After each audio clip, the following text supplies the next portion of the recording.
Last episode में हमने देखा था कि इस फॉरेस्ट में मोटू और लंबू एक साथ एक ही जगह में टेलीपोर्ट हुए थे, जिसमें मोटू अब लंबू से कहता है कि हमें अब ट्रेजर को ढूंढने में ध्यान देना चाहिए। 27 अपने आप ही मिल जाएगा।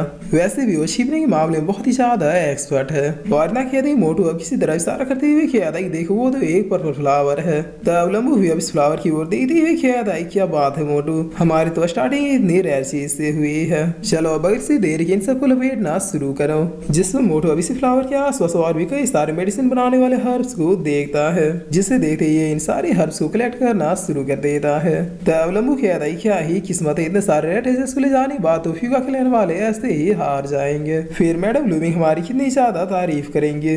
और अब ये लोग इन सारे हर्ब्स को कलेक्ट कर ही रहे होते हैं कि तभी यहाँ एक ग्रीन पाइथन आके मोटू के पिछवाड़े में काट लेता है। तब मोटू अब चिल्लाते हुए कहता है कि ये तो एक सांप है, कहीं से काटने से मैं मर तो नहीं जाऊंगा। जिस पर लंबू कहता है इस फॉरेस्ट से सारे एनिमल डेंजरस होते हैं। मैंने सुना इस फॉरेस्ट के मामूली सांप के काटने से भी इंसान की मौत हो जाती है। तब मोटू कहता है क्या लेकिन इससे बचने का कोई तो उपाय जरूर होगा।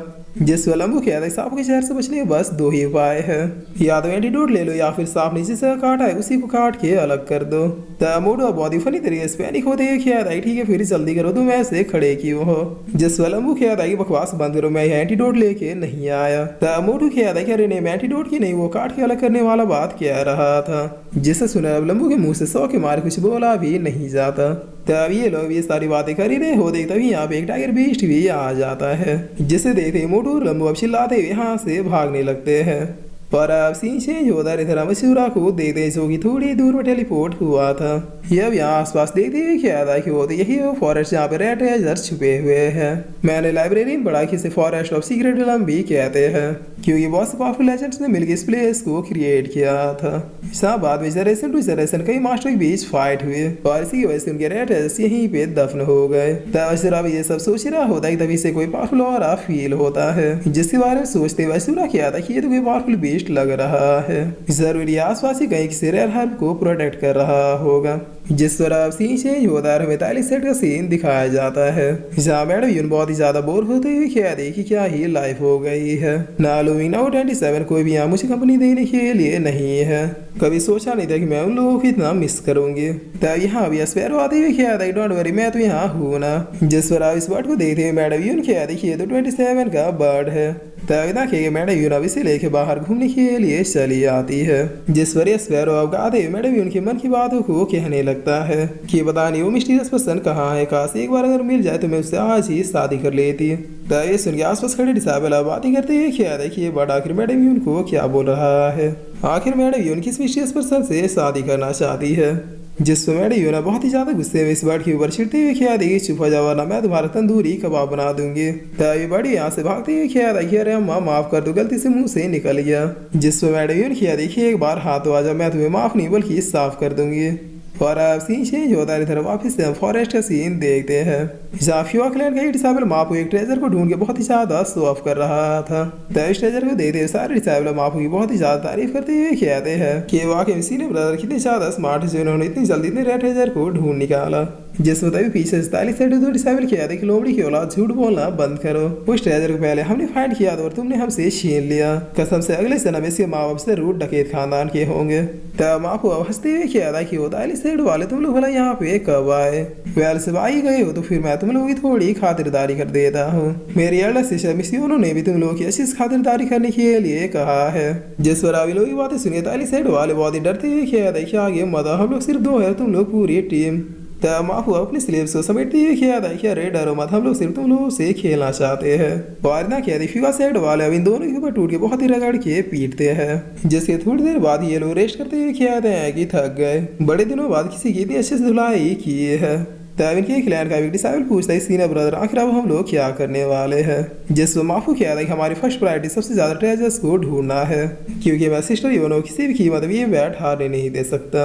इसलिए आप चारों तरफ फैल जाओ और ये अनाउंस कर दो कि जो भी अदर सेक्टर डिसाइबल हमारे साथ देंगे उन्हें मेरी फैमिली की ओर से 10,000 गोल्ड कॉइन दिए जाएंगे। इतना ही नहीं, अगर वो अपने ट्रेजर को हमें सौंप दे तो फिर उन्हें और भी ज्यादा पैसे मिलेंगे। तब इतना सुनते सारे डिसाइबल भी यस कहते हैं।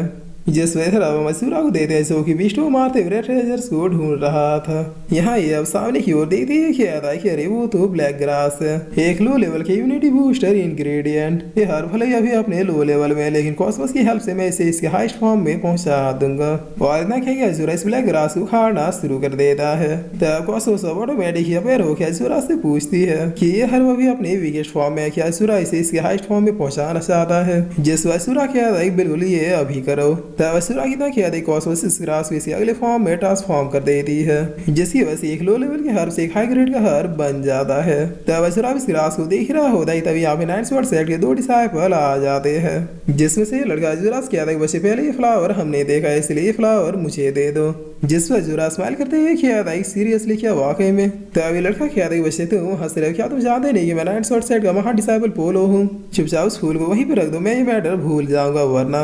जिस पर अजूरा कहता है कि वरना क्या कर लोगे तुम लोग, क्या तुम लोग मुझे मारोगे। तब ये लड़की कहती है कि माफूता एक्साइटेड डिसाइबल को ढूंढ ढूंढ के धो रहा है, इतना ही नहीं अगर हम उसी साथ दे तो फिर उसकी तरफ से पैसे भी मिलेंगे, इसलिए बस हमें मापो को सिग्नल भेजना है, उसके बाद वो यहाँ पे आके तुम्हारा जो हाल करेगा वो तो तुम जानते ही हो।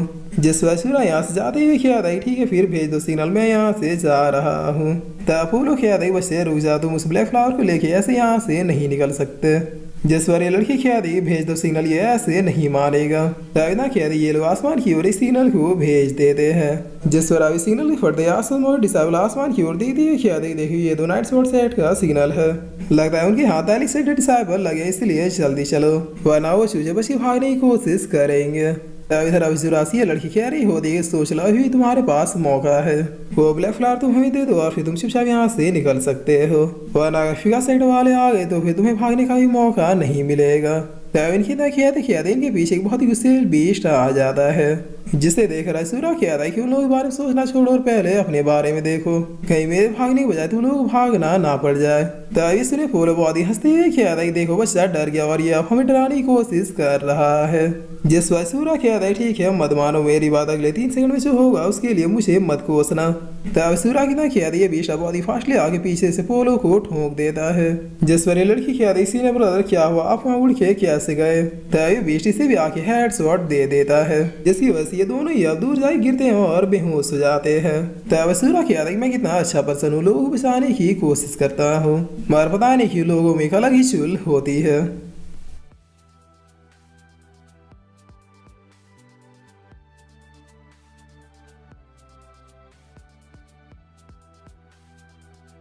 और फिर इसी के साथ ये एपिसोड यहीं पे खत्म होता है।